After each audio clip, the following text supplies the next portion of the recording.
Bonjour, dans cette séance numéro 5, nous allons voir la mise en place et le découpage des rushs, deuxième partie. J'ouvre mon logiciel, je m'assure que je suis bien sur le projet que je souhaite, le portosseries.vf pour nous, et nous allons pouvoir travailler sur les documents qui sont ici, avec un découpage. Mais auparavant, comme j'ai pu faire jusqu'à présent, eh bien, nous allons faire en sorte de vous présenter quelques éléments supplémentaires qui vont nous permettre de travailler sur le logiciel. Et une chose importante dont je vous ai parlé et je vais vous rajouter, c'est la notion entre Explorer et média de projet. Média de projet, Explorer. L'Explorer, c'est l'Explorer de Windows pur et simple, hein, il n'y a pas de rien de particulier, vous fouillez exactement comme on travaille avec Windows, ça n'a aucun changement. Par contre, média de projet, c'est tous les projets qui ont un petit lien déjà avec Movie Studio et le document. Et ils sont visibles ici. Alors, ce que je vous conseille, c'est en début de montage, c'est de prendre tous les éléments dont vous avez besoin, que vous savez d'emblée que vous avez besoin, vous pourrez en rajouter par la suite, bien entendu, mais vous savez que tous les rushs qui sont ici, par exemple, vous en aurez besoin. Vous aurez à un moment donné en prendre un petit bout, plus ou moins, d'accord, mais vous devez les avoir et connaître et savoir où ils sont. Alors, moi, ce que je vous conseille, c'est de les sélectionner, d'accord. Vous sélectionnez par exemple celui-ci qui n'est pas été encore fait et vous allez chercher là, ici, j'en ai sélectionné 8. D'accord? Eh bien, je vais faire un simple clic droit sur le document ici et je vais lui dire de l'ajouter à la liste des médias de projet. Vous voyez, il y a un travail qui se fait par Soniviga. Il est en train de créer des petits documents qui vont être liés à ces rushs et qui permettra de savoir, et dans la liste des médias de projet, si je vais en bas, et bien vous voyez, tous les documents que je viens de rajouter sont ici. D'accord? Ce qui est pratique, vous n'avez plus à passer par l'Explorer, après vous avez juste à travailler avec médias de projet, et vous savez que vous avez là tous les documents. C'est un petit dossier qui se met dans tous les médias et qui s'installe ici. Donc, je vais prendre... Alors, autre chose qui est importante aussi, je vous ai expliqué, c'est que sur la table de montage et l'espace temporel ici, vous avez la possibilité, c'est de pouvoir lire image par image. Regardez ici, vous voyez, entre tout cet ensemble-là, ce rush ici, a un certain nombre d'images, et pour le voir plus précisément et pour faire une visibilité beaucoup plus précise et plus pointue du système, il suffit que je sélectionne l'ensemble comme ceci et que je fasse circuler la roulette vers l'avant. D'accord? Vous voyez, regardez tout doucement, il y a l'ascenseur qui se rétrécit ici, hein, l'ascenseur horizontal qui se rétrécit, d'accord? Et je vais aller pratiquement à image par image. Vous voyez, je peux aller un peu plus loin encore. Et là, je suis bien image par image. Et avec les touches droite-gauche sur le clavier, vous voyez, eh bien, j'avance image par image. Vous voyez? Voilà. Je peux aller un petit peu plus loin aussi, hein, en continuant. Voilà. Voilà. Et le système, c'est image par image. Donc, vous avez une vue précise de ce que vous voulez. Surtout quand vous avez un geste d'une personne que vous voulez conserver. Donc, et vous pouvez travailler dessus grâce à ce système. Pour revenir en arrière, eh bien, il suffit de ramener la roulette vers l'arrière. Voilà, vous voyez. Et puis l'ascenseur horizontal se remet à sa place initiale.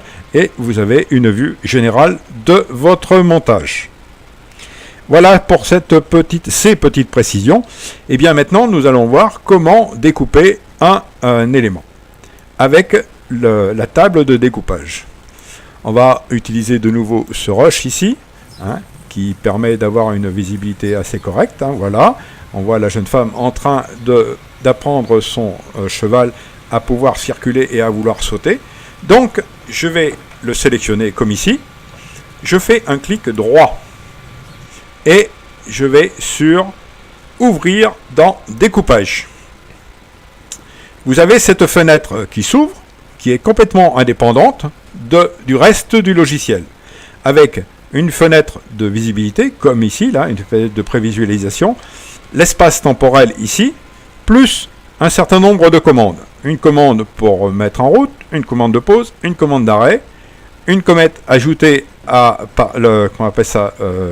ajoutée à la barre temporelle à partir du curseur. Et ici, vous avez 3 barres pour faire dérouler un menu. Un menu avec un certain nombre d'éléments qui sont ici. D'accord? Avec ça pour commander la partie, hein, qui sont liés à peu près à la même chose que ça, ou ici. D'accord? Et ici, un certain nombre d'éléments qui sont un peu nouveaux. Voilà, créer un sous-clip, définir un point de début, définir un point de fin, insérer un marqueur, insérer une région, et enregistrer les marqueurs. Alors, les marqueurs, c'est quoi? Eh bien, comme son nom le précise, eh bien, c'est un marqueur, c'est-à-dire un endroit que l'on souhaite marquer et qu'on souhaite repérer parce qu'il a une importance et il aura une grande importance il aura une importance dans le film. Par exemple, ici, je veux avoir un marqueur à cet endroit-là. Eh bien, c'est tout simple. Je vais dire insérer un marqueur. Voilà. Et puis, on va peut-être l'appeler marqueur 1. Je lui donne, vous voyez, dans l'espace blanc, nous pouvons marquer 1. Voire, vous pouvez mettre ce que vous voulez, hein, vous mettez un texte que vous voulez. Et le marqueur est ici. Ensuite, après, si vous voulez enregistrer, eh bien vous l'enregistrez ici. Et vous n'êtes pas obligé de le conserver, ces marqueurs. Hein. Donc pour le retirer, c'est pas plus compliqué non plus. Vous voyez, vous sélectionnez le marqueur en question, et puis vous faites supprimer. Voilà, et le marqueur est retiré. Alors maintenant, comment faire pour un découpage? Eh bien, il y a forcément plusieurs solutions. D'accord? Eh bien, la première que l'on va utiliser, on choisit en fonction du dérochage que l'on a fait déjà, on sait que, eh bien, on a à partir de la 6e seconde, on veut couper. D'accord? Eh bien, ici, je me suis mis la tête de lecture qui est ici, que vous voyez, hein, qui est en train de... On peut la faire bouger, regardez, ça sera plus simple. Vous voyez, la tête de lecture, je reviens à 0 et la tête de lecture revient au départ. Je vais dire que je veux un point le début de la découpe sera ici. Je fais plus de boutons et je vais lui dire définir le point de début. Et vous voyez que les 2 onglets jaunes se sont installés à cet endroit-là. Je veux que la fin de découpe se passe ici. Et je vais aller donc ici et je vais lui dire que c'est le point de fin ici. Et comme vous voyez, il y a une zone bleutée qui s'est formée là. Et c'est pour vous dire que la zone en question est sélectionnée. Et si je veux la faire descendre sur la table de montage, rien de plus facile, c'est d'appuyer sur le bouton ici. Vous voyez. Et la table de montage accepte les 2 documents. D'accord? Voilà. Alors, un un petit peu différent.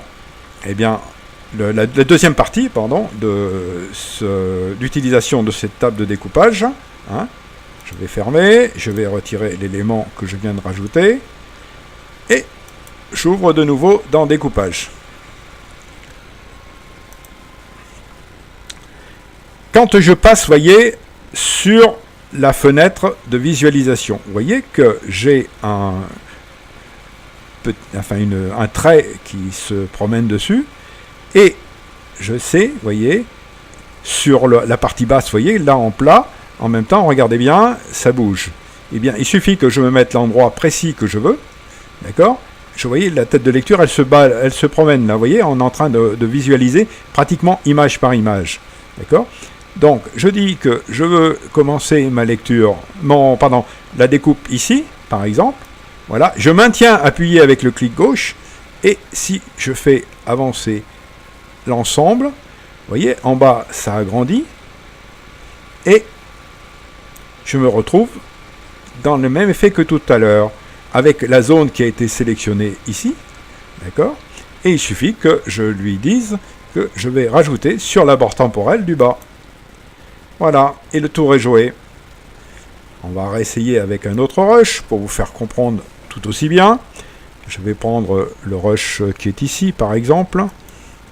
Voilà. Vous voyez, je suis en train de circuler avec ma caméra devant moi, hein, pour voir le chemin qui se déroule. Eh bien, je fais un clic droit. Je vais dire ouvrir dans découpage. Même chose. Hein, je me mets sur comment on appelle ça, sur l'image. Vous voyez, cette double flèche. Voilà, j'appuie à gauche. J'en veux pas beaucoup, vous voyez, juste un tout petit peu pour ce rush. Hein. Et je vais lui dire d'aller le positionner après le curseur. Le curseur étant la tête de lecture, ici. Et vous voyez que mon élément s'est placé exactement où je souhaitais et dans la dimension que je souhaite. Les deux traits ici, c'est pas ce que vous voyez derrière. Ce que vous allez voir derrière, c'est l'espace-temps ici. Ça n'a rien à voir avec l'image derrière. C'est que l'espace-temps qui est donné par ici. Voilà.